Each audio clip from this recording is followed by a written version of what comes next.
E aí, tudo bem? Vamos para uma aula de literatura agora, aula de número 11, sobre realismo.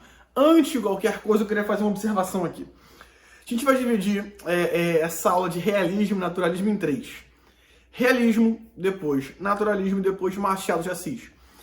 Machado de Assis ele é enquadrado por muitos teóricos como realista. Ele mesmo não se dizia realista. Ele faz parte desse contexto.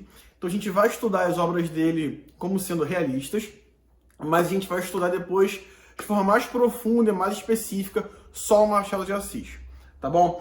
Nessa aula de hoje aqui eu quero trazer mais uma questão contextual para a gente entender o realismo e o naturalismo um pouco juntos agora nesse momento para depois separar. O realismo e o naturalismo, a maioria das vezes aqui eu vou falar dos dois juntos, tá? Eles foram uma reação ao romantismo. Se você pensava o que era o romantismo, a prosa romântica e o próprio ideal mesmo dentro de todo o romantismo, era a questão da idealização da mulher, a idealização da natureza. Aqui isso não vai mais acontecer. A idealização não é mais suficiente para descrever a realidade. Daí vem realismo. Aqui a questão está na realidade, no presente. A idealização amorosa e a volta ao passado, que eram muito comuns no romantismo, não são mais suficientes para apresentar essa realidade. O que é interessante aqui agora, o que é importante, o que é necessário? Realidade e presente. O foco no real e o foco no presente. Então o foco é no real, tá? Não é real, né? Você entendeu, né? Real, realidade, esse é o foco. A preocupação com o âmbito social é outra característica importante de entender nesse contexto, né? Um mundo predominantemente urbano, a cidade é o ambiente principal ali. Se no romantismo você tinha a figura do índio como bom selvagem, a própria figura do índio era idealizada. A ideia do mito russoniano, do bom selvagem, o homem nasce bom, a sociedade o corrompe. No realismo, esse protagonismo é dado ao ex-escravo sem rumo, não idealizado, mas agora a sua visão real. O ex-escravo, ele agora é um liberto pobre. E o seu filho, sua família são pobres, são miseráveis, são pobres. Esse é o protagonismo que é dado, em especial no naturalismo, tá? A essa camada mais pobre da sociedade. O realismo vai focar mais uma classe mais alta, mas com uma visão crítica também dessa realidade. Vamos comparar um pouquinho aqui o romantismo com o realismo e naturalismo. Então, neste momento, eu estou tratando de realismo e naturalismo como se fosse uma coisa só, porque eles surgiram no mesmo período, na mesma época, no Brasil. A primeira obra naturalista, ela foi escrita 10 anos depois da primeira obra realista. Só que no Brasil, a primeira obra realista e a primeira obra naturalista surgiram no mesmo momento, na mesma época. Então a gente pode falar de coisas parecidas aqui. O romantismo valorizava a subjetividade. Realismo e naturalismo valorizam a objetividade. Um olhar para a realidade de forma objetiva, sem eu idealizar, sem eu colocar os meus sentimentos e as minhas impressões sobre isso. E a realidade como ela é. Claro que o naturalismo vai fazer de forma diferente, vai fazer mais uma análise, e o realismo vai fazer um julgamento dessa realidade. Mas não é a minha impressão subjetiva, as minhas emoções, acho que fica melhor assim, as minhas emoções sobre essa realidade. O romantismo vai trabalhar com a idealização de qualquer coisa, da mulher, do índio, da natureza, de qualquer coisa que pode ser idealizado, está na ideia, está na mente, é algo não concreto, não real. Enquanto realismo e naturalismo vão trabalhar com aquilo físico, concreto, real, palpável. Até mesmo as relações amorosas. As relações têm um caráter muito mais físico no realismo e no naturalismo principalmente do que no romantismo. Outra oposição importante, eu falei que eles são reações ao romantismo, é que o romantismo ele valoriza a questão social, ele enaltece, ele está valorizando a pátria, valorizando a natureza, valorizando aspectos da sociedade, o casamento, tudo isso é valorizado. No realismo e no naturalismo é criticado. O casamento é criticado. No naturalismo vai ser criticado por questões de adultério. Então, o homem tem instintos e acaba adulterando. No realismo, o casamento ele é mantido por uma questão de status. Tá? Eu estou colocando assim em termos gerais, né? Ele é mantido em termos de status, mas não é um amor que está contando aqui. No romantismo, há muito frequente a volta ao passado, até para reforçar essa idealização. Lembra? No meu tempo que era bom. O cara volta ao passado e idealiza, está no campo das ideias. O romantismo europeu voltou para a Idade Média. O romantismo brasileiro voltou até o período colonial. Então a gente vai valorizar a figura do índio, da natureza, né? Lá em 1500. Realismo e naturalismo não olham para o passado, olham para o presente, aquilo que acontece aqui e agora, aquilo que está diante dos meus olhos e vou apresentar ao meu público de forma crítica, criticando essa sociedade, essa realidade na qual estamos inseridos. Qual o contexto histórico no mundo e no Brasil? Vamos por partes aí. No mundo, nós temos a segunda revolução industrial e a estruturação do capitalismo. O que isso acaba promovendo? Exploração de trabalhadores, em especial, você tem uma camada uma camada mais pobre, né? De trabalhadores que são explorados por uma classe maior, por uma classe mais alta, que tem um número menor de pessoas e que querem manter ali o status, a aparência. Tem alguns conceitos que são muito importantes para entender esse contexto, em especial no naturalismo, e eu já apresento-os aqui agora. Primeiro, o positivismo, de Augusto Comte. O positivismo é uma corrente filosófica que tenta olhar com uma lente da ciência, com uma lente das ciências exatas, a sociedade, a realidade. Então, é o cientificismo no pensamento filosófico. O lema, a frase da bandeira do Brasil é um lema positivista: ordem e progresso. A ordem gera o progresso. Então, se a gente organizar aqui tudo, a gente vai atingir um ideal ali. Só que as ciências humanas, né, ou não vou nem falar em ciências humanas, mas a realidade, a sociedade, é algo instável. É algo que não pode ser bem marcado como uma ciência matemática. Mas o positivismo olha para a sociedade dessa forma. O determinismo é outra corrente filosófica importante que defende a ideia de que o homem está condicionado à hereditariedade, à sua raça, ao meio e ao momento histórico. Então, existem certas condições que são impostas ao homem que não tem muito como ele fugir. É isso. Eu nasci aqui nessa família e essa família é pobre, tem muitas dificuldades, então não vou ascender socialmente. O meio em que eu estou inserido, como que é esse meio? Eu não consigo sair desse meio no qual eu estou inserido. Como se o homem fosse uma marionete nas mãos do destino que já está traçado para ele. Até certo ponto, a gente pode falar aqui na ausência de livre-arbítrio. Émile Zola, que é um escritor naturalista, ele fala isso. Que ele fez personagens, ele criou personagens sem livre-arbítrio, sem autonomia para decidir. O homem é uma espécie de marionete nas mãos do destino e seu determinismo, né? As ações, tudo aquilo que o homem faz e pensa está condicionado, está pré-determinado por três fatores: a sua hereditariedade, o meio em que ele vive e o momento histórico. Ainda temos o evolucionismo de Charles Darwin. Para a gente falar de literatura, linkando com aspectos sociológicos, é mais importante pensar no darwinismo social, na ideia de processo de seleção natural dentro da sociedade. Como assim? Vamos imaginar um período da Revolução Industrial. Aquele cara que é o trabalhador, que é o explorado, que é o que recebe menos, o que é pobre, esse cara, ele é menos apto para a sociedade do que o outro cara, que é, por exemplo, o seu patrão, que é o seu chefe, enfim. Então, é mais ou menos essa ideia de seleção natural, entre aspas, né, da própria sociedade. Existem aqueles que são mais aptos e menos aptos. Essa é a ideia de darwinismo social. No Brasil, o que nós temos? A crise da monarquia e os movimentos abolicionistas. Esses dois eventos estão relacionados e acabaram colocando aí como um ser que vai protagonizar essas histórias, né?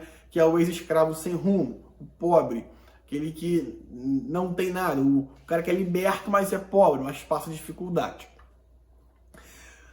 As primeiras obras realistas e naturalistas no mundo são as seguintes. Madame Bovary, de 1857, escrita por Gustave Flaubert, é o primeiro romance realista do mundo. Em 1867 foi publicado Thérèse Raquin por Émile Zola, eu acabei de citá-lo aqui, é o primeiro romance naturalista do mundo. Memórias Póstumas de Brás Cubas pode ser considerado o primeiro romance realista do Brasil, escrito por Machado de Assis em 1881, e O Mulato, escrito no mesmo ano, em 1881, sendo aí o primeiro romance naturalista brasileiro. Então, repare, realismo e naturalismo surgiram mais ou menos no mesmo período, mas primeiro veio o realismo e depois o naturalismo, né? Então, o naturalismo é uma espécie de radicalização desse realismo, o naturalismo é uma espécie de radicalização do realismo. Só que a gente perde um pouco essa noção quando você olha para a literatura brasileira e vê os dois movimentos surgindo ao mesmo tempo. Mas isso é óbvio, né? Eles surgiram, o naturalismo surgiu um pouco depois do realismo, mas na Europa. Só que quando chegou aqui no Brasil, até chegar aqui no Brasil, não é igual hoje em dia, né? Que você manda uma mensagem e pronto, chegou. Na época, eu não sei, o Wi-Fi tava ruim, não sei o que atrasou. E aí, nesse negócio que atrasa, acabou chegando junto. O realismo e o naturalismo chegou no Brasil no mesmo período. Então é difícil ter um pouco essa noção. Por isso que a gente não tem tantos autores de fato realistas assim no Brasil. Temos, mas a maior forma ficou com o naturalismo.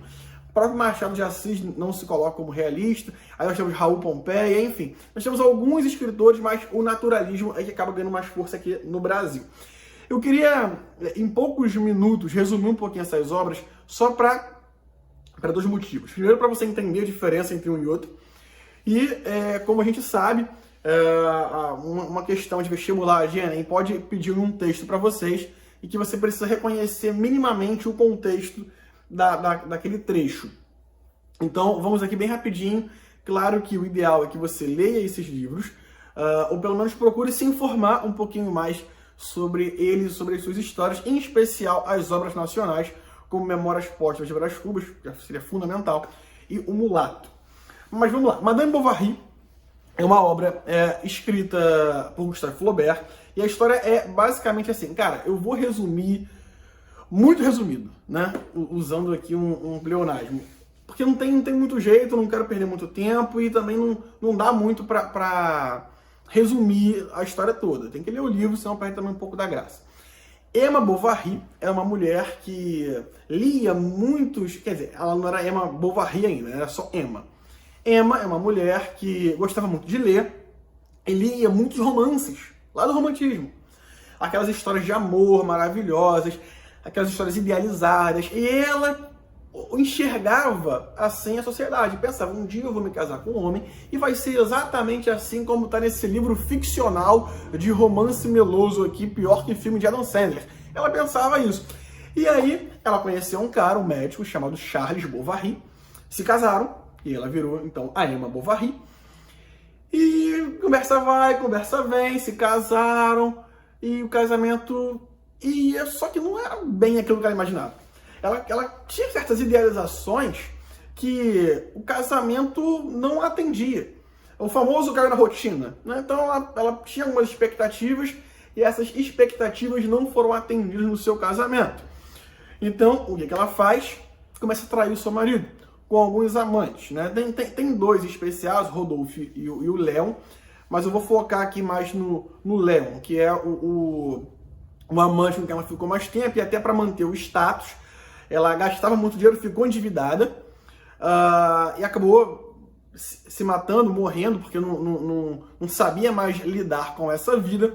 O Charles Bovary, ao final da história, vê aquela situação, vê aquelas dívidas todas e paga a dívida que ela deixou e segue sua vida. Se não me falha a memória, ele acaba morrendo também de desgosto, enfim.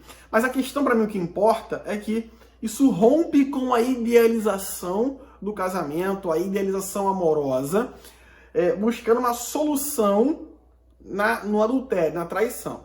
Isso é uma obra realista, é o realismo. Thérèse Raquin é a primeira obra naturalista e ela é mais pesada.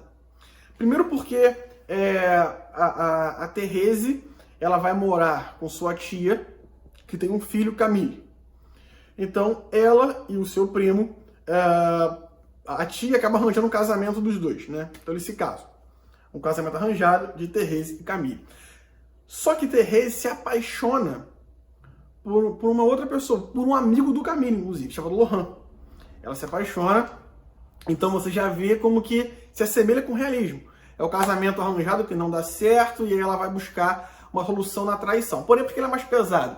Eles, e aí eu vou resumir, acabam armando um plano ali para matar o Camille, afogado, e eles fazem isso, eles não conseguem depois lidar com isso.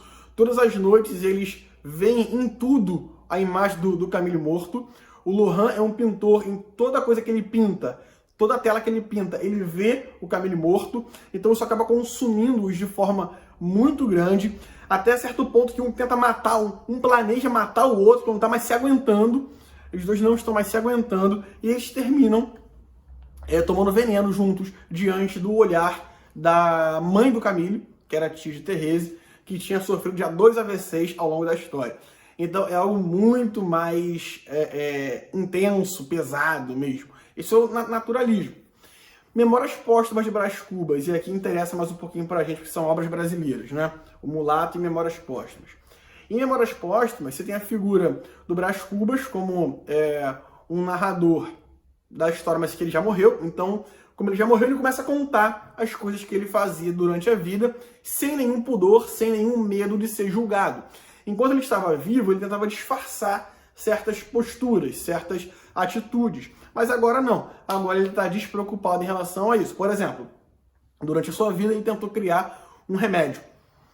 E aí ele fala, depois de morto, na sua narração, ele diz, olha só, eu só tentei criar isso para ter fama e dinheiro, tá? Não era nem para ajudar ninguém tanto assim, não. Ele pode falar. E aí ele fala que ele tinha um brinquedo, entre aspas, de estimação, que era o escravo Prudêncio. Ele fala de seus relacionamentos com uma prostituta de luxo chamada Marcela. E por aí vai o seu discorrer da sua história. É um texto que fala bastante sobre a hipocrisia das pessoas. Já o Mulato, uma obra naturalista, ele é mais pesado. O próprio início da trama já é bem pesado, quando o José, ele é um fazendeiro, ele traz sua esposa com uma escrava. E aí, dessa escrava, nasce Mulato. O José, que é um mulato também. E aí, a esposa acaba descobrindo o que o marido fez, e aí tortura ali a escrava. O José leva o filho para outro lugar, para fora daquela fazenda, e quando volta, ele encontra a sua mulher, né, que era a Quitéria, a mulher que tinha, como é que é o nome, castigado a escrava com quem ele se relacionou. Ele pega a sua mulher na cama com o padre Diogo. E aí ele vê aquilo, mata a mulher, faz um acordo com o padre, depois o padre vai matar ele. Então é toda uma confusão, isso no começo da história. E aí o José, que é um mulato, ele vai depois para a fazenda do tio, conhece Ana Rosa, que é a sua prima, com quem se apaixona, mas o tio também não permite o relacionamento deles. E aí tem um cara com quem ela ia se casar, o Cônego Dias. E aí eles tentam ficar juntos e fogem, mas não conseguem. E o próprio Cônego Dias, que era aquele com quem a Ana Rosa estava prometida em casamento, acaba matando a pessoa que ela amava. E a Ana Rosa acaba ficando junto com o Cônego Dias no final das contas. Então, assim, é uma confusão só. Eu tentei resumir aqui em pouco tempo, né, para não te consumir muito, mas o ideal é que você realmente procure ler ou conhecer um pouco mais sobre essas obras. A minha intenção aqui é te fazer perceber como que o naturalismo é uma radicalização muito mais forte do realismo. Isso vai ser importante para essa aula e para as próximas também. Mas vamos dar prosseguimento aqui, né? Após esse momento aí, eu teve fama que eu fiz fofoca da vida dos outros aí no livro, vamos seguir aqui. Algumas características comuns ao realismo e ao naturalismo. Isso é comum aos dois. Depois a gente vai ver o que é diferente. Primeiro, o que é comum. Reação ao romantismo, como nós já vimos, né? Menos idealização e mais crítica. O amor fisiológico, o amor carnal. a questão do adultério, a desvalorização do casamento. O adultério é a destruição da família. No naturalismo, por um motivo, porque o homem precisa, o homem e a mulher, né, eles precisam, o ser humano tem instinto e precisa suprir esse instinto. E no realismo, o adultério para manter, na verdade, o casamento para manter os interesses, né, os negócios, e aí o adultério acaba sendo uma fuga desse casamento também. A objetividade, né, uma visão de fora, não são as minhas emoções, os meus sentimentos. E a preocupação com o presente, o olhar atual da situação vivida na realidade contemporânea ao escritor da obra. Então, preocupação com o presente em oposição à preocupação do passado no romantismo. A denúncia da exploração do homem pelo homem, né, o proletariado, lembra a Revolução Industrial, está dentro desse contexto aí, o ex-escravo. Então tem essa denúncia no sentido de fazer crítica à exploração. E a defesa, então, desses trabalhadores. Em Curtiço você tem isso, tem a figura do João Romão, o Curtiço é uma obra naturalista, você tem a figura do João Romão, que é o dono da venda e da pedreira, e um monte de morador ali que, de certa maneira, é explorado por ele. E ele, que não tem uma vida tão boa assim, mas é muquirana, rouba daqui, rouba dali, para ter cada vez mais dinheiro. Então, sempre essa oposição, muito bem marcada no texto. E as especificidades do realismo, que é o que mais importa aqui agora, nesse momento, como a análise psicológica da realidade. Então, eu não vou analisar só aquilo que eu posso observar, né? A sociedade, as ações. Eu tento observar e analisar aquilo que está na mente do personagem, mas isso não é revelado. Então, como é que eu faço para revelar isso? Um exemplo é Brás Cubas, em que o personagem já é morto e ele pode falar daquela situação toda. Ou então, em Bentinho, né, em Dom Casmurro, em que Bentinho, nas suas alucinações, ele começa a fazer algo, ele começa a divagar e a supor que a Capitu teria o traído e tudo mais, tudo que se passa na mente do personagem. Então, ao retratar o que se passa na mente, a gente pode pensar que há um quê de hipocrisia. Porque aparentam uma coisa para a sociedade, mas na mente as suas intenções, na verdade, são outras, são intenções escondidas, mais. Então, a revelação das máscaras sociais, que com os personagens pertencentes à classe dominante, enquanto no naturalismo, as personagens normalmente são mais pobres, tá bom? Trouxe um trecho aqui de Madame Bovary, que é uma obra realista estrangeira, mas eu quis analisar esse trecho aqui, porque em naturalismo eu vou analisar uma obra brasileira e quando estudarmos Machado de Assis também. Então, já que eu resumi as obras para vocês, a gente pode ler isso aqui reconhecendo mais do que se trata. À noitinha, quando Charles voltava para casa, ela tirava de debaixo das cobertas os longos braços magros, passava-os em torno do pescoço dele e, tendo-o feito sentar-se na beira da cama, punha-se a falar de seus infortúnios. Ele se esquecia dela, amava alguma outra. Bem que lhe haviam dito que ela seria infeliz e acabava por pedir a ele algum xarope para a saúde e um pouco mais de amor. Ela queria ser amada, porque ela idealizava uma coisa no casamento. Antes de casar, Emma julgara sentir amor, mas a felicidade que deveria resultar desse amor não aparecera. Pelo que se deveria ter enganado, pensava ela. Procurava agora saber o que se entendia ao certo nesta vida. Pelas palavras felicidade, paixão e êxtase, que nos livros lhe haviam parecido tão belas. Então, nos livros era uma coisa, na realidade é outra, totalmente diferente. O que a gente percebe aqui? Primeiro, o personagem da classe dominante, Charles Bovary, era médico, então a gente percebe isso. E o texto fala que ele se esquecia dela. Essa é uma frustração amorosa, ela estava em busca de felicidade. É uma desilusão amorosa porque o casamento de Emma não era como ela idealizava. Fala que ele se esquecia dela e ele amava alguma outra, né? Então o adultério como causa da destruição da família. E depois a gente vai ver o adultério por parte da Emma Bovary com alguns amantes ao longo da obra. Tá? E a infelicidade é a consequência. Ela desejava, ela idealizava uma coisa, o amor, a felicidade, o que não se concretizou em seu casamento. O Otto Maria Carpo, um crítico literário, ele diz que o verdadeiro personagem desse romance é a estupidez humana. Ele vai falar sobre isso, sobre a estupidez do próprio Charles Bovary, a estupidez da Emma Bovary e de todos os envolvidos nessa história de traição, de adultério, de infelicidade. Beleza? Então, terminamos aqui a nossa aula de realismo. Vamos dar prosseguimento na semana que vem, falando de naturalismo e depois de Machado de Assis, para a gente arrematar essa parte aqui. Beleza? Valeu, bons estudos e até a nossa próxima aula. Tchau!